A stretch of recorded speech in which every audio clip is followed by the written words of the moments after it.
মেয়েদের জীবন বড়ই অদ্ভুত। মেনে নিতে নিতে আর মানিয়ে চলতে চলতেই জীবন শেষ। লোকে বলে মেয়েদের কোনো বাড়ি হয় না। সত্যি বলতে মেয়েদের ছাড়া কোনো বাড়িই সম্পূর্ণ হয় না। বিয়ের পর সবাই জানতে চায় মেয়েটি বাপের বাড়ি থেকে আসার সময় কী নিয়ে এসেছে, কিন্তু এ কথাটি কেউই জানতে চায় না সে বাপের বাড়ি থেকে আসার সময় কি কি ছেড়ে এসেছে। বাবার বাড়িতে যে মেয়েটি মায়ের অল্প কথায় অভিমান করে বসে থাকে, শ্বশুর বাড়িতে সেই মেয়েটি অনেকের অনেক কথা চুপ করে মুখ বুজে সহ্য করে।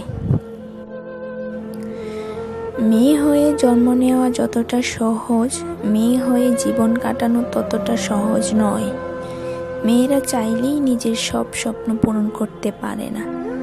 যেখানে একটা ছেলে শ্বশুর বাড়িতে গিয়ে 2 দিনও ঠিক মতো থাকতে পারে না, আর একটা মেয়ে তার বাবা মা ভাই বোন সকল